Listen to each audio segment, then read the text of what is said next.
Planet Coaster 2 released just last week, and since its release, as much as it's been a very fun game to play, there's definitely a lot wrong with it. Lots of people have noticed various bugs in the game, some prominent features were missing, and things just didn't work correctly in any way, shape or form. For instance, why do all my guests think that this coaster has a very long queue when it is in fact a 0-minute wait? And why on earth does my station have a back row queue nowhere near the back row? But as Frontier did with other games, and especially Planet Coaster 1, they have gone and listened to all the feedback, and we're actually getting a brand new update coming in December that is going to fix a lot of the issues that we had. Thank you, Frontier, for actually listening to us. This includes new station types, a load of different fixes, and also the progressive work on those flumes, which we've been waiting to see since before it even came out. So join me as I go through this entire list of updates and sort of go through what we can expect from it. And just quickly, if you aren't already, then please be sure to subscribe to the channel. We're on the run up to 100,000 subscribers now, so if you want to help towards that goal,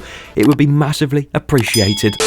So then, welcome to the Planet Coaster 2 update list and talk discussion, where I'm going to go through the different fixes and changes we are going to see in this brand new update in December. As you can see, we are on their webpage, and you can see there's a guy just floating around in the bottom left. God, I wish that was me. And they begin it off with, "Heyo, park managers, we've been thrilled with some of the creations we've seen already. Take a look at the video below, and much like you, we are just getting started. Last week, we mentioned future updates, and today, we wanted to share some highlights of what's coming in our next free update, arriving in December. Let's scroll down, and we can finally see some of these updates. So here is what the team are working on for the next free update in December. The additions and enhancements. Starting off, we're getting some UI enhancements, which the UI has been a big thing for a lot of people. I've kind of gotten used to it, but at the same time, you can definitely tell it was made for console. That was a major thing for a lot of people, and as you can see, edge scrolling for PC will now be a thing. Browser tabs will remain on screen whilst in tools menu. That was a very good point actually, because sometimes that did disappear and it was very annoying. Color picker adjustments. Exiting the color picker will apply the setting as well as clicking confirm. The input field will no longer require the hashtag. Correct the mouse failing to move the cursor while outside the gradient square. That first one right there, you would literally sit there and choose a color for a wall piece or something, and then instead of just sort of clicking off the color picker, you'd have to click confirm. That was very console heavy. Console always seems to need that extra button, so I'm assuming that was put on for them, but the PC one, yeah, it's a bit annoying. Improve areas where scenery should remember the last custom color picked. That is another lifesaver, because this time you would have that wall that you've changed the colors on, you'd place it down, and then as you scroll across to put the next one in, it would lose the colors that you just put. Yeah, it was so frustrating. But again, glad it's being fixed already. They could have just left it out and just forgotten about it, but they do care. Just don't know why it wasn't in the game in the first place. The browser no longer closing when placing blueprints. Okay, browser tooltips will show when in placement mode, and improved UI responsiveness. All seem like pretty good, I don't know, UI fixes. Control adjustments. The return to browser option will work when inside the track editor. Okay, that's quite cool. For PC players, angle snap and other sliders that have an off option will have functionality for easy toggling. I mean, angle snap, you do have to slide it all the way to the left to turn it off, so hopefully there is a way to make that easier, but seems like they're doing that. Embedding the create custom ride/coaster UI into the object browser rather than having its own bespoke UI. Yeah, hang on. I'm just rereading that because I didn't understand it. I might be reading this completely wrong, but I have a feeling that is about the fact that, for instance, Planet Coaster 1, you used to click Create Custom Coaster, and it would come up right at the bottom with just all the coasters not blocking your screen or anything. You didn't have to click a certain one to find out what it is. That sounds like they're doing that, but I don't know if I'm right about that. Someone please tell me. But if that is what I'm saying, then that's pretty good, because I mean, I didn't mind the new menu too much, but until you get used to it, you don't really know where you're looking. So I understand why they would revert back to the old. But talking of the coasters, there is more to this topic. Adding the ability to have separate loading and unloading stations where applicable. Now that is amazing to hear that they're adding that. The onload and offload stations we've wanted for so long in this game. I mean, you could do it back in Roller Coaster Tycoon 1 and 2, so why couldn't you do it in Planet Coaster? And it is really good to see them doing this But the fact the end of that sentence says where applicable does worry me that it's only going to be on a few coasters and not all of them. Just put them on all of them. But no, I will happily take that update. I mean, I've been wanting unload and offload stations for ages, so even if it's on a few coasters, at least we're getting it in some form. Guests. Adding a new heat map for guest tolerance will show their tolerance for fear, nausea and ride height, amongst other factors.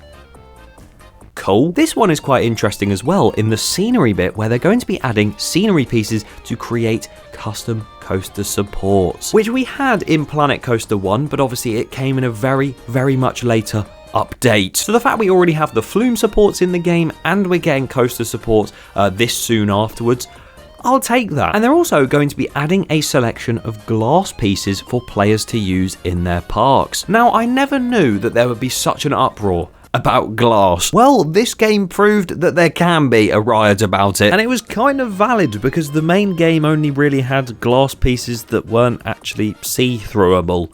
So at least we're going to get some that actually make good windows. Me when I buy windows that I can't see in or out of. Now this one is a huge one for me especially because, well, any sandbox player, I guess. Because my god, when you're trying to build a park or you're trying to just, do some cinematics or something or take some screenshots, when it's chucking it down with rain, it's so annoying. But from this update, you will be able to change the weather in sandbox mode, which again, fantastic to see that update already. Again, probably should have been in the main game. Water visuals, water droplets will now be visible on the game camera when the camera goes into pools. That's quite a neat feature, I like that. Sandbox mode, increase the possible maximum guest cap whilst playing in solo play in sandbox mode on PC only. And this is one of those things that a lot of people have complained about. Me personally, I wasn't overly bothered, but I guess it was strange to put a cap on that amount of guests because as much as I only used to have like 2,000 guests in a park, capping it at 6,000 when people might want 4 billion,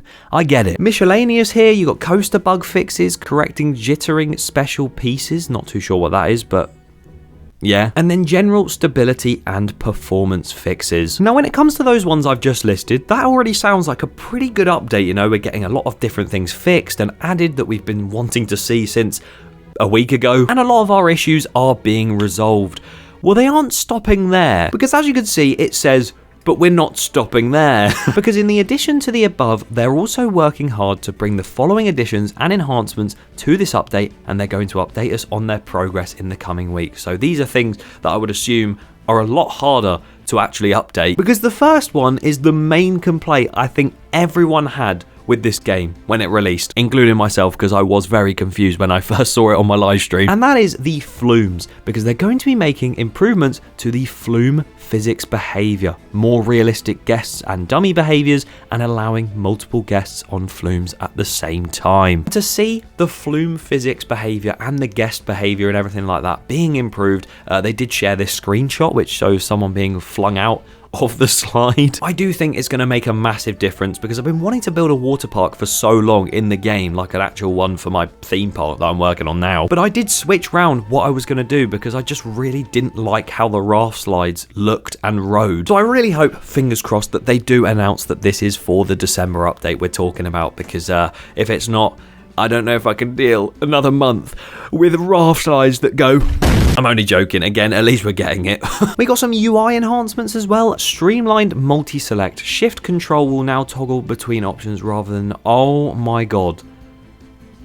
I thought that was just like me or something. I don't think I've seen anyone else say about the fact that multi-select is really broken at the minute. That makes me very happy. Coasters again, you have customizable tracked and transport rides. Guests and staff, additional guest and staff balancing, including balancing guest tolerance for queue lengths. That is exactly what I mentioned at the start, wasn't it? I said, why the hell has my coaster not got a queue? Oh, it's because everyone says it's too long of a queue when it's on 0 minutes. And in the workshop, they are removing the download limit on PC and increasing the numbers of items displayed in the browser per page. Seem like pretty good sort of things to update in general. As much as I really have enjoyed playing Planet Coaster 2 since its released, you cannot avoid the fact that there are these bugs and things that are missing from the game that are quite irritating. And I feel like a lot of big game companies would just completely disregard them and update them in like a year's time, but they're doing this properly. thank you, Frontier and Planet Coaster. It's a shame it didn't come with a base game, but it's coming soon, so we have that to look forward to. What do you think to this update for Planet Coaster 2? Leave your thoughts in the comments below and make sure you subscribe. See you next time!